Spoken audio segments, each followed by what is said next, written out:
গল্প আলোর পথে।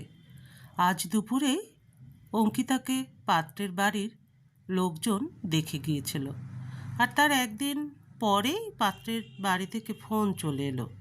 মমতা দেবী: কি হলো গো, কার ফোন ছিল? ঘনশ্যাম বাবু: ছেলের বাড়ি থেকে ফোন ছিল, অঙ্কিতার জন্য না করে দিয়েছে। বাবার কথা শুনে ছোট মেয়ে আঁচল রাগে ফেটে পড়ে। আঁচল: এতে নতুন কি আছে বাবা? এ তো রোজগার ব্যাপার। দিদির অক্ষম হাতের জন্য কেউ ওকে বিয়ে করতে রাজি হবে না। আমার তো মনে হয় দিদির কারণে আমাকেও সারা জীবন অবিবাহিত থেকে যেতে হবে। জানি না কেন ওর দোষের শাস্তি আমাকেই পেতে হচ্ছে। মমতা দেবী: আঁচল, কেউ কি এইভাবে নিজের দিদির সম্পর্কে এমন কথা বলে? একটু তো ভেবে কথা বল। আঁচল: আমি ঠিকই বলছি মা, তুমি জানো না অর্জুনের মা বাবা বারবার জিজ্ঞাসা করছেন তোমার দিদির বিয়ে কবে হবে। অর্জুনের বিয়ের পর তাদের নিজের মেয়েরও বিয়ে দিতে হবে, কিন্তু তারা এটাও চায় যে আগে আমার দিদির বিয়ে হোক, যাতে তাদের আত্মীয় স্বজনদের মধ্যে কেউ কথা না বলে। কাল আবার অর্জুনেও আমাকে জিজ্ঞাসা করবেন, ছেলের বাড়ির লোকজন দেখতে এসেছিল, তোমার দিদিকে পছন্দ হলো? তখন আমি আবারও একই উত্তর দেব, আমার প্রিয় দিদির প্যারালাইজড হাতের কারণে আর একবার ছেলের বাড়ির লোকের ওকে ফিরিয়ে দিয়েছে। রান্নাঘরে এক হাতে বাসনপত্র গোছাতে গোছাতে অঙ্কিতার চোখ দিয়ে জল গড়িয়ে পড়তে থাকে। আঁচল রাগে হন্তদন্ত হয়ে বাড়ির বাইরে চলে গেল। ঘনশ্যাম বাবু: জানি না আমাদের অঙ্কিতার কপালে কি লেখা আছে। এই নিস্তেজ অসার হাতের জন্য মেয়েটাকে কত দুঃখই না সহ্য করতে হচ্ছে। মমতা দেবী: কি জানি আঁচলের কি যে হয় মাঝে মধ্যেই। ওর মনের ভেতরে এত রাগ জমে আছে যে কখনো কখনো আমারই ভয় লাগে। রাগের মাথায় অঙ্কিতাকে আরও বেশি কিছু না শুনিয়ে দেয়, কিন্তু আঁচলের মাথায় তো অন্য কিছুই চলছিল। আঁচল অর্জুনের পরিবারের সঙ্গে কথা বলে তারপর বাড়ি ফিরে নিজের সিদ্ধান্ত শুনিয়ে দিল বাবা মাকে। আঁচল: মা, বাবা, আমার অর্জুনের মা বাবার সঙ্গে কথা হয়ে গেছে, ওনারা বিয়ের জন্য রাজি হয়েছে। তোমরা শুধু দিদিকে বলো কিছুদিনের জন্য যেন এখান থেকে চলে যায়, তারপর আমার বিয়ে হয়ে গেলে ও আবার ফিরে আসতে পারে। কিন্তু আমার বিয়ে না হওয়া পর্যন্ত দিদি এখানে থাকবে না। আমি একটা অজুহাত দিয়ে দেবো যে দিদি নিজের জরুরি কাজে কয়েক মাসের জন্য বাইরে গেছে। মমতা দেবী: কী সব কথা বলছিস আঁচল? অঙ্কিতা তোর বড় বোন, আর তুই তোর নিজের দিদিকে নিজের বিয়েতে থাকতে নিষেধ করছিস? আরে এই বাড়িটা তো অঙ্কিতারও, ও এই বাড়ি ছেড়ে কোথায় যাবে? ঘনশ্যাম বাবু: তুমি ঠিকই বলেছ মমতা, আমাদের কাছে আমাদের দুই মেয়েই সমান। ছোট মেয়ে যদি বিয়ে করতে চায় তাই বলে কি আমরা আমাদের বড় মেয়েকে বাড়ি থেকে বের করে দেব? কখনো না, আমি এটা কখনোই করতে পারবো না। অঙ্কিতা: মা, বাবা, হয়তো আঁচল ঠিকই বলেছে, আর তাছাড়া কয়েকদিনের ব্যাপারই তো। আমার এখান থেকে কিছুদিনের জন্য চলে যাওয়ায় যদি আঁচলের বিয়েটা ঠিকঠাক হয়ে যায় তাহলে এতে কোনো খারাপ কিছু তো নেই। আমি কিছুদিন পর আবার ফিরে আসব। আঁচল আমার ছোট বোন, আর আমার বোনের সুখের জন্য আমি সব কিছুই করতে পারি। অঙ্কিতা খুবই সাদাসিধে শান্ত স্বভাবের মেয়ে ছিল। সবার মঙ্গলের কথা ভেবে ও কিছুদিনের জন্য চলে যাওয়াতেই ভালো মনে করল। তারপর বাবা মাকে বুঝিয়ে অঙ্কিতা কিছুদিনের জন্য নিজের বাড়ি ও পরিবার থেকে দূরে চলে যায় ওরই বান্ধবী কাঞ্চনের বাড়িতে। অঙ্কিতার মা বাবা নিয়মিত ফোনে ওর সঙ্গে কথা বলতেন, আর অঙ্কিতা তাদের আশ্বস্ত করত যে ও খুব ভালো আছে। একদিন অঙ্কিতা আর কাঞ্চন মেট্রোতে করে যাচ্ছিল। ওরা দেখলো মেট্রোর ভেতরে কয়েকজন ছেলে মেয়ে দল বেঁধে একদম নতুন স্টাইলে রকিং মিউজিকের সঙ্গে গিটার বাজিয়ে ভজন গাইছে। তাদের সঙ্গে মেট্রোতে থাকা অন্য যাত্রীরাও গুনগুন করে গাইছে আর নাচছে। অঙ্কিতা: এরা তো বেশ সুন্দর ইউনিক স্টাইলে ভজন গাইছে।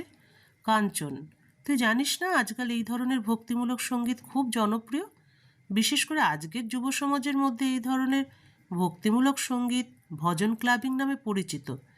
একটু পরে ভজন ক্লাবিং গ্রুপের সদস্যরা নিজেদের মধ্যে কথা বলতে থাকে। তাদের মধ্য থেকে একটি ছেলে বলল, আরে ভাই, আজ আমার গলার খুব খারাপ অবস্থা, একেবারে বসে গেছে। সন্ধ্যার শোটা আমরা করব কিভাবে? গ্রুপের একটি মেয়ে বলে, আকাশ, তুই তো আমাদের ভজন ক্লাবিং গ্রুপের মেন সিঙ্গার, তুই না গাইলে খুব সমস্যা হয়ে যাবে, আমরা তো সামলাতে পারবো না। এখন কোথা থেকে নতুন সিঙ্গার খুঁজে আনবো? কাঞ্চন: অঙ্কিতা, তুইও তো ভজন গান গাস, তুই ওদের সঙ্গে কথা বল। এমনিতেই তো তুই চাকরির খোঁজে আছিস, কে জানে ঈশ্বর কি চান। ওদের সঙ্গে যদি যুক্ত হতে পারিস তাহলে তোর কাজের একটা নতুন পথ খুলে যেতে পারে। অঙ্কিতা: না না, তুই কি বলছিস? এরা তো খুব ভালো গান গায় আর বাজায়। আমি তো খুব সাধারণ ভজন গান গাই। আর তারপর আমার হাতের জন্য যদি ওরা আমাকে গান গাইতে না দেয় তাহলে আমার খুব কষ্ট হবে। কাঞ্চন: কিন্তু একবার কথা বলে ক্ষতি কী? আর এটা তো ভক্তিমূলক সঙ্গীত, এখানে তো মনের অনুভূতিই দেখা হয়। অঙ্কিতা আর কাঞ্চনের কথাবার্তা গ্রুপের একটি ছেলে রোহিত শুনে ফেলে। রোহিত: আপনি একদম ঠিক বলছেন ম্যাডাম। আমাদের ভজন ক্লাবিং গ্রুপে প্রতিভাকেই গুরুত্ব দেওয়া হয়। আপনিও আমাদের গ্রুপে যোগ দিতে পারেন। এমনিতেই আমাদের একজন ফিমেল সিঙ্গারের দরকার। আপনি যদি ভজন গান করেন তাহলে আমাদের খুবই উপকার হবে। অঙ্কিতা একটু সংকোচ বোধ করছিল, কিন্তু সবার উৎসাহে ও গাইতে রাজি হয়ে গেল। অঙ্কিতা এত সুন্দরভাবে ভজন গান গাইল যে সবাই ওর প্রশংসা না করে থাকতে পারল না। অঙ্কিতা সুরে ছিল গভীর বেদনা, যেন ভক্তি গানের মাধ্যমে ও নিজের দুঃখ ঈশ্বরের কাছে পৌঁছে দিতে চাইছিল। ওর কণ্ঠস্বর মেট্রোতে ছড়িয়ে পড়তেই যাত্রীদের মধ্যে সরগোল একেবারে বন্ধ হয়ে গেল। যাত্রীদের মধ্যে কেউ কেউ আবার মোবাইল বের করে ভিডিও করতে শুরু করলো। কারো চোখ বন্ধ, কেউ হাত জোর করে গুনগুন করছিল। গান শেষ হতেই মেট্রো জুড়ে হাততালির গর্জন উঠল। গ্রুপের সব সদস্যই অঙ্কিতার ভূয়সী প্রশংসা করল। আকাশ: অঙ্কিতা, তুমি খুব সুন্দর গান গাও। আমি চাই আজ সন্ধ্যায় আমাদের যে ইভেন্টটা আছে সেখানে তুমি আমাদের সঙ্গে পারফর্ম করো। মেঘা নামে একজন মেয়ে বলল, আকাশ, কেননা আমরা অঙ্কিতাকে স্থায়ীভাবে আমাদের গ্রুপে ফিমেল সিঙ্গার হিসেবে যোগ করি। তুমি তো জানো আমি কোরাসেই থাকি, এতে ফিমেল সিঙ্গারের অভাবটাও মিটে যাবে। রোহিত: হ্যাঁ, আইডিয়াটা খুব ভালো। কি বলিস আকাশ? আকাশ: একদম ঠিক কথা। আজ থেকে অঙ্কিতা আমাদের ভজন ক্লাবিং গ্রুপের সদস্য। অঙ্কিতা: থ্যাংক ইউ কাঞ্চন, তুইও আমাকে খুব সাহস জুগিয়েছিস। কাঞ্চন: আমি তো শুধু বন্ধুত্বের দায়িত্বটাই পালন করেছি অঙ্কিতা, বাকিটা তুই তোর নিজের গুণেই অর্জন করেছিস। আর তাছাড়া তুই নিজেও খুব ভালো মানুষ, তাই ভগবানও তোর পাশে দাঁড়িয়েছেন। চল, এবার নতুন সাফল্যের পথে হাঁটার সময় এসেছে। নতুন সঙ্গীত তোকে নতুন পরিচয় দেবে। সেই দিনের পর থেকে অঙ্কিতা আর নিজের পঙ্গু হাতকে দুর্বলতা হিসেবে ভাবেনি। এক হাতে মাইক ধরে নিজের কণ্ঠের জাদুতে ও এত সুন্দর আর মধুর ভজন গান গাইত যে সবাই ওর গান শুনে ভীষণ প্রশংসা করত। অঙ্কিতার বোন আঁচলের বিয়ে হয়ে গিয়েছিল। অনেকবার অঙ্কিতার মা বাবা অঙ্কিতাকে ফিরে আসতে বলেছিলেন। আজ অঙ্কিতা বাড়ি ফিরছিল, কিন্তু হঠাৎ করেই ওর একটি খুব বড়সড় বুক হয়ে গেল।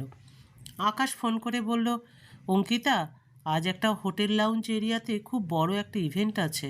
এক দম্পতির বিয়ের 1 মাস পূর্ণ হয়েছে, তাই তারা সেটা সেলিব্রেট করতে চায়। তাই তুমি কাল গিয়ে তোমার মা বাবার সঙ্গে দেখা করে নিও।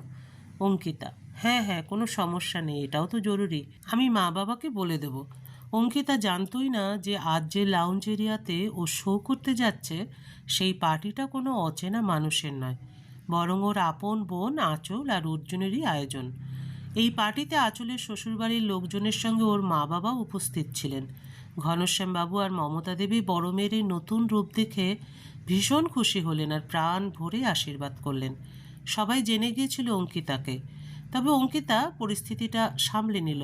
অঙ্কিতা বলে, আমার একটা জরুরি শো ছিল, আমি চেয়েছিলাম বোনের বিয়েতে উপস্থিত থাকতে, কিন্তু আমার যাওয়াটা খুব দরকারি ছিল। তখনই অর্জুন বলে ওঠে, কোনো ব্যাপার নয় শালি সাহেবা, এখন তো আপনি এই শহরেই আছেন, চলুন একটা কাজ করি, আমরা একটা গ্র্যান্ড পার্টি রাখবো যেখানে আপনার ভজন ক্লাবিং গ্রুপ দারুণভাবে ভজন পরিবেশন করবেন। কি বলেন আকাশ? আকাশ: একদম ঠিক মিস্টার অর্জুন, অঙ্কিতার আত্মীয় মানে আমারই আত্মীয়, মানে বলতে চাইছে আমাদের গ্রুপ অবশ্যই পারফর্ম করবে। ইতিমধ্যেই আকাশ অঙ্কিতাকে পছন্দ করতে শুরু করেছিল। আকাশ অঙ্কিতাকে প্রপোজও করে। অঙ্কিতাও যে মনে মনে আকাশকে ভালোবেসে ফেলেছে সে কথা আর লজ্জায় বলতে পারেনি। এরপর একটা শুভ দিন দেখে এক গোধূলি লগ্নে আকাশ আর অঙ্কিতার 4 হাত এক হয়। আঁচলও নিজের ভুল বুঝতে পেরেছিল। আঁচল ওর দিদি অঙ্কিতার কাছে ক্ষমা চায় ওর দুর্ব্যবহারের জন্য। এখন অঙ্কিতার সামনে জীবনের এক নতুন পথ খুলে গিয়েছে, যেখানে অঙ্কিতাকে আর পিছন ফিরে তাকাতে হয়নি। গল্পের সমাপ্তি এখানেই। আবার দেখা হবে পরবর্তী আরেকটি গল্পের সাথে।